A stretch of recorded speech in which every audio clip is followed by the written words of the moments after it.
So it seems we've got the first look at the new system of battle rules today, and broadly speaking it's looking good. There's a detachment for massively more miracles, a fast moving shooting detachment that's reminiscent of Argent Shroud, and a fun and very violent detachment for Penitent Engines and Repentia getting to the enemy lines very quickly and hitting hard when they get there. Let's talk through the news and updates that Games Workshop have given us today.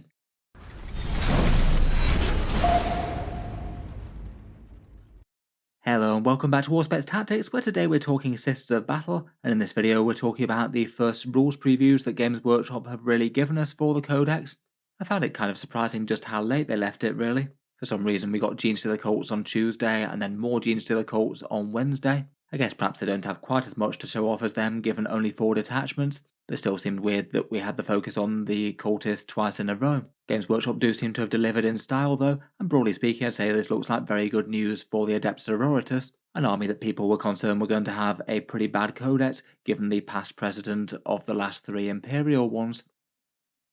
So far for what we knew about the book, there were 4 detachments coming including the index one, so not loads there, but it's more important to have 4 good ones as opposed to lots of bad ones. There's going to be 1 new datasheet in the book in the new Jump Pack Canoness model and rules for her, so you can get some enhancements and extra fight into some Seraphim and Zephyrim units, though it has come at the expense of losing a few other more fine cast or metal units about, removing Crusaders, Death Cult Assassins, and they consolidated the priests into a single Minister and Priest datasheet that I suspect might get that one loadout with the Zealots Vindictor.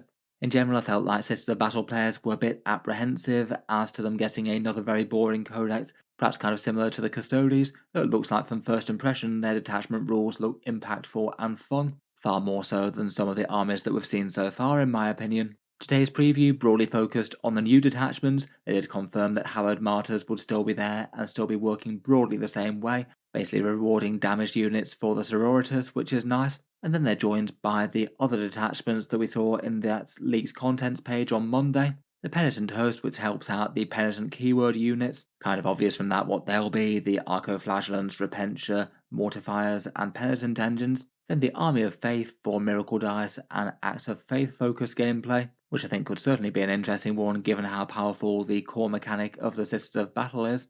And then finally the Bringers of Flame, rewarding close range shooting like Melters and Flamers, but actually having kind of general purpose rules that'll work for other things as well. The core rules very similar to the Space Marine Firestorm one, which I think is generally seen as a pretty fun and usable detachment for the Astartes, and I feel like the copy-paste of that should be particularly relevant to Sisters of Battle, as loads of their shooting is close range. Broadly speaking, looks like pretty good news. The Sisters of Battle and the Genestealer Cult are coming out this weekend, and if you wanted to pick up new codexes, new combat patrols, or try for the battle forces, I do have a bunch of discount retailers links down in the video description, between 10 and 20% off depending on where you are in the world. They save money versus the Games Workshop web store, and a big thank you to anyone buying things after clicking through on those links. It does go to help support Warspets Tactics a little bit. For the battle forces, if you're trying to land that Army of Faith one with the million jump pack troops and the Exorcist, these are the pre-order times for those specific stores: midnight Central Time for the USA and Wargame Portal, midnight Eastern Time in Fenris Workshop, 10 AM UK time for Element Games, and midday Eastern Time for Gap Games. We don't know exactly how Games Workshop's going to balance supply and demand for these ones. I feel like there'll be less rush for these versus the Chaos Battle Forces, though Games Workshop always seems to deliberately underproduce these. I feel like there's a good chance they'll be gone from discount retailers pretty quickly, so maybe be ready to fall back to the Games Workshop web store if that is indeed the case. You never know, they might surprise us and make enough of them for a change though. In any case though, let's jump into these fun detachment rules. First up, we've got the Bringers of Flame, which is basically pinched from the Space Marine Firestorm force. I do feel like this rule works really quite well there to reward close range firepower, but getting it in range a little bit easier and making it harder when it gets there, and I feel like a direct port over is actually pretty appropriate for the Sisters of Battle. The core rule is called Fervent Purgation. Ranged weapons equipped get the Assault keyword, so you get to advance and shoot, and within 12 inches you get +1 to your strength characteristic, which can be pretty helpful both on melters and flamers. It does feel like it's got the general feel of Argent Shroud, fast moving and hard hitting shooting sisters from back in 8th and 9th edition, and it's quite nice in a rule that's very predictable and will just trigger on your units the whole time, as opposed to having to hold out for waiting for them to be damaged. Advance and shoot is really quite nice, great for positioning and getting lines of sight, and also not compromising on reaching objectives while you're still laying down some firepower. Sometimes you might have to choose between either advancing to get your units in range of a point and opening fire to do a bit of damage, and this one you don't have to choose between them. It's basically particularly good for short-range weapons in particular, which might struggle to get in range. So say if you had a Sisters of Battle unit with a melter gun that was 19 inches away from the enemy, they wouldn't be able to attack that with their melter gun, but with this rule they can between moving, advancing, and still firing. Then when you get it within 12 inches, you get +1 to your strength characteristic, presuming the Ministerial and Flamed weapons will remain with their +1 strength at base. That would take the Hand Flamers to a pretty murderous strength 5, Flamers to strength 6, and Heavy Flamers all the way up to strength 7. Particularly the Hand Flamers on Seraphim look absolutely murderous there. It was pretty good for any of them really. Otherwise, melter guns and multi-melters within 12 inches will be strength 10 rather than strength 9, which is a world of difference there. They'll be wounding Terminators on a 2+, and medium battle tanks on a 4 a lot of the time. A really big boost to Sister's range damage, and that one's also going to be pretty great. And as it's within 12 inches, you could potentially arrive from reserve and trigger those boosts on your firepower units. So say deep striking Seraphim Hand Flamers, or having some multi-melters from Retributors turn up from strategic reserve, I guess. It'd certainly be helpful enough on bolters as well. Getting them to strength 5 certainly doesn't hurt, maybe doesn't feel quite as overwhelming for their raw damage output as the melter and flame weapons though to me. Overall, I feel like Sisters of Battle players will be very happy with this. It's to replace the Hallowed Martyrs sort of damaged squads boost that they get currently. But honestly, this feels a bit better for any army that's at least got a good amount of shooting and wasn't going crazily heavily into melee. A nice predictable close range damage boost and a lot more mobility while you're laying down firepower, both of which are nice predictable useful things.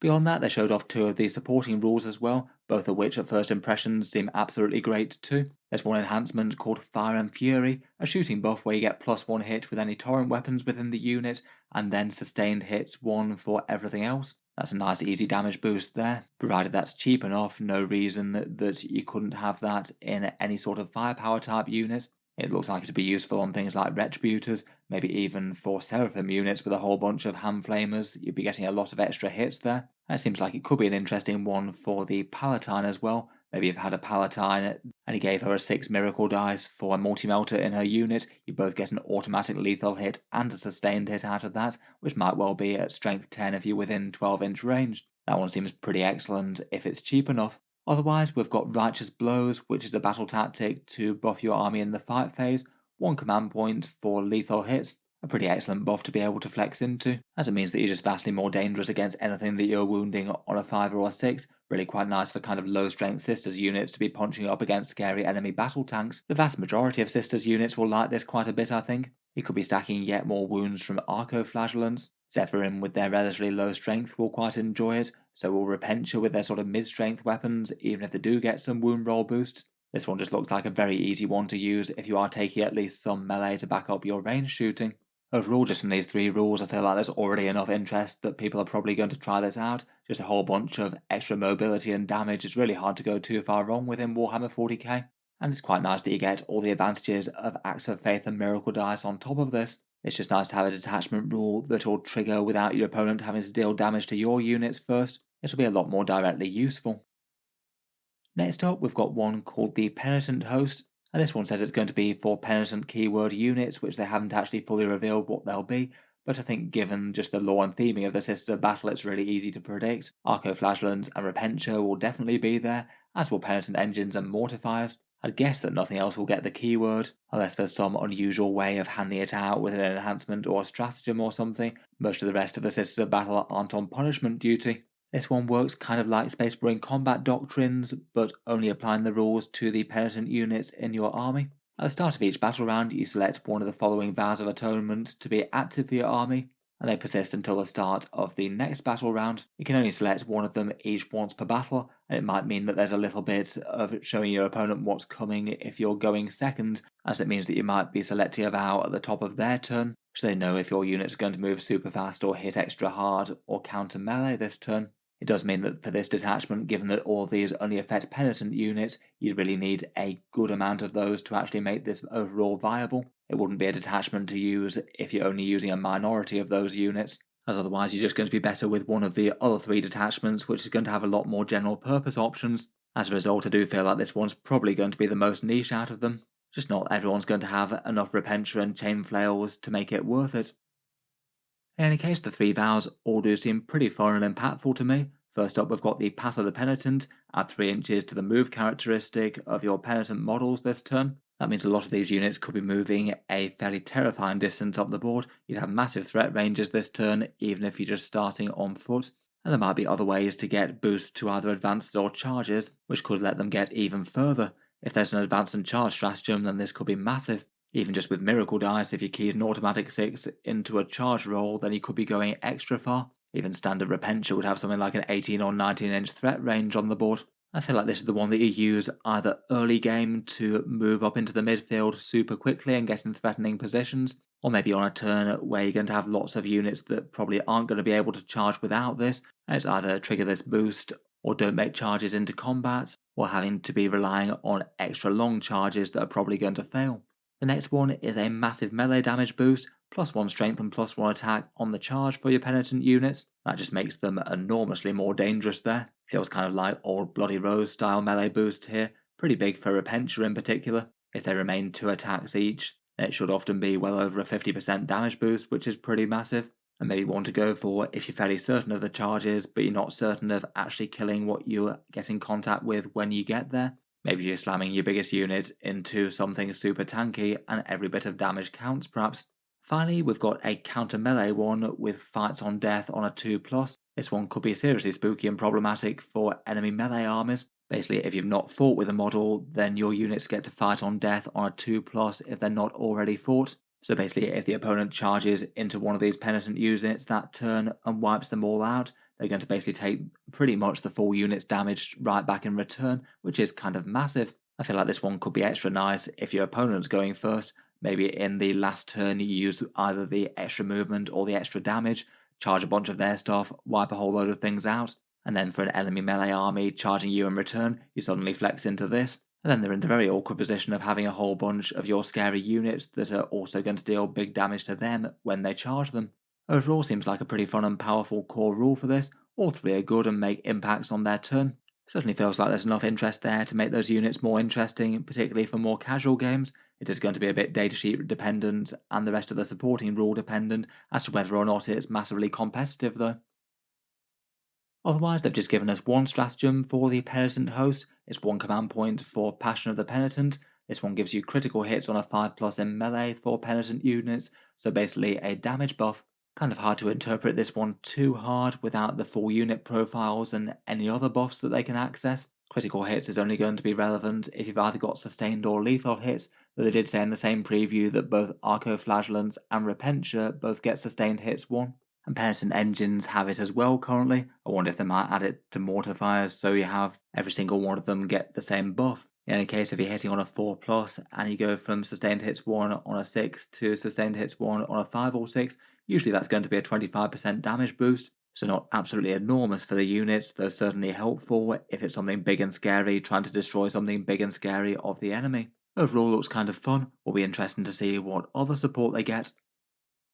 Last but not least, we have the Army of Faith, which previously, when they talked about the new Sister Battle Codex in their preview show, they said it was revolving around Seraphim and Zephyrim and some sort of aura abilities, though so far from the things that we've seen here, there's none of that yet. It might be that that's more relevant for secondaries or stratagems somehow. Instead of being reliant on any one unit, the detachment rule just keys into the miracle dice more, basically saying that anything from the Adepta Sororitas in your army can perform 2 acts of faith per phase instead of just 1, so you can double down on using loads of miracle dice if you want to. It's basically similar to one of the Triumph of St. Catherine's relic buffs at the moment, post-balanced data slate, but it applies to your whole army, so you get super flexible miracle dice use. On its own, I'd say it's alright, but not ridiculously powerful. You still have to pay those miracle dice to get the miracles, so it's not like you directly get more of them from this, though it does look like from a few of the enhancements and stratagems there'll be extra ways to gain more of them very easily. If that's the case across basically all of the enhancements and stratagems, then it could make this army a bit of a miracle dice powerhouse. Being able to affect the same unit with multiple acts of faith each turn definitely could have big results though. Maybe you could do things like lethal hit with a multi-melter and then immediately follow that up with the damage results being an automatic 6 or something if you have the high dice spare. That could be particularly powerful with the Dialogus rule. If it remains the same as currently, where you get to automatically get a miracle dice of 6, you could feed 2 low rolls into one unit and have an auto-wounding multi-melter with a palatine that also automatically does 8 damage if you're within melter range. It does mean that even a standard Sister of Battle unit with a multi-melter could be hugely powerful there, and they can farm Acts of Faith pretty well with things like their Cherubs and their Simulacrum. I guess that on the face of it, you probably take at least some Battle Sisters to farm up some Miracle Dice and use them particularly efficiently in this one. Other choices might depend on the other supporting rules though. Speaking of which, they showed off 2 of these. Looks like the Blade of St. Eleanor has been pinched by this detachment of the Hallowed Martyrs. Perhaps a bit of a shame, as that was a particularly strong enhancement for a Palatine given the extra damage. The previous rule was +1 strength and damage to your melee attacks, and then that gets even better if the bearer gets injured but doesn't die. Now it's been shifted around, and I'd still say it's useful, but in a bit of a different way. Rather than +1 strength and +1 damage, you instead get +1 strength and an extra AP. That's still not bad, but not quite as good as the extra damage in my opinion. So it's not quite as good as just making your unit into a very fighty one for the points. Instead though, the bearer gains precision, which is useful, and that'll come up occasionally against cheaper support characters that you could potentially snipe out. And it also adds you a rule where if you kill any model with the Blade of St. Eleanor, then it generates you a miracle dice. Definitely a nice bit of added value, even if it didn't give you any of the extra stuff. Provided you've got something like a jump Caroness or a regular Caroness or Palatine making combat at least 1 turn per game, there's at least a fair chance that it gives you an extra miracle dice, which could be worth the investment. Overall still seems pretty good, probably still usable for a Palatine, but maybe not quite the same sort of offering. Finally, for 1 command point, there's Divine Guidance. This one's a 1 command point stratagem that's a battle tactic that allows you to get an extra pip of AP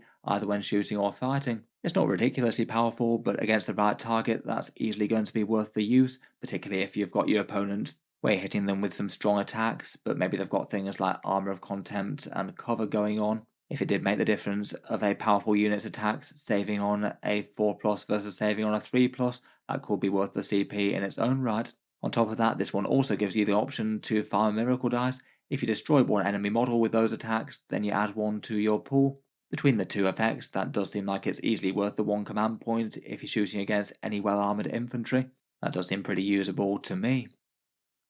Overall, I must admit that's a much more positive preview than I was really expecting for the Adepta Sororitas. I was wondering if they were going to follow the same sort of trend as the other Imperial armies, but on first impressions, they all look quite good. The Penitent one's probably still going to be niche just due to being locked to certain units, though still seems fun. Extra miracle dice support and just a whole load of extra shooting and damage dealing both look like they could easily be interesting options that you play around. Kind of hard to say exactly what's going to wind up on top though when we've not seen all of the supporting rules and stratagems and enhancements and things. Looking forward to hearing your thoughts down in the comments below, and as mentioned earlier, if you were looking to pick up any of the battle forces or codexes at discounts, the links are down in the video description, and the pre-order times on Saturday morning are the ones here. Finally, before I go, while we're on the subject of Sisters of Battle once more, I thought I might just give a quick shout out to my July Battle Force giveaway for the Sisters of Battle and the Genestealer cults. This one following the same rules as the normal channel giveaways here on Auspex Tactics, which I do each and every month. This one's going to be for 6 winners to either get an Army of Faith or Biosantic Broodsurge Battle Force box. You get to choose which you'd like yourselves, so hopefully it should be a good way to get a few more of the faithful out there, whether it's to the Emperor or the 4-armed Emperor respectively. As normal with the giveaways, there's 2 equal ways to enter, both of them linked down in the video description below. You can support the channel on Patreon for any amount. It is the main thing that allows me to make all these news and update videos each day and do YouTube as my full-time thing. All active channel patrons are entered in the giveaways each and every month. Otherwise though, for a free entry alternative, you can support the channel via social media completely for free, boosting the algorithms by subscribing to the YouTube channel and liking the Facebook page, and then to actually enter the draw via the channel's Facebook page, a giveaway post appears on the 1st of July specifically, appearing at midnight UK time and active for a bit more than 24 hours. Respond to that post with a photo of any 40k mini or imagery, along with your name and the date handwritten within the same photo, the last bit to deter Facebook bots and spammers and make sure prizes go to real people. Then following that, I put all the names together and do a big draw with the random number generator, picking out 6 winners, and then announce the winners on the channel update video on the 4th of the month. The box sets will be posted when I receive my orders of them. Hopefully, given Games Workshop are putting them up for pre-order now, they should have already arrived by then though. In any case, if you're interested in entering for that, either via the Patreon or the free entry, feel free to check out those links down in the video description. There's usually similar giveaways happening on the channel each and every month, basically with the same entry rules. In any case, looking forward to hearing your takes on the new Sisters rules. I'm certainly looking forward to reviewing the Codex in full, hopefully this weekend. I'm looking forward to seeing how the rest of the army fits together. Finally, if you have been enjoying all the videos on the channel, as well as bonuses for giveaways and things, I would just like to mention the channel's Patreon page, and the other benefits of that: you get to see certain videos early, regular votes to see what sort of things come next, entry to those giveaways, and a few other bits like names in the credits and things. A massive thank you to you guys who are supporting on that. It is what allows me to do this full time, and feel free to check out the link in the video description if any of that sounds interesting. In any case, a massive thank you for listening, and I'll hope to see you guys next time.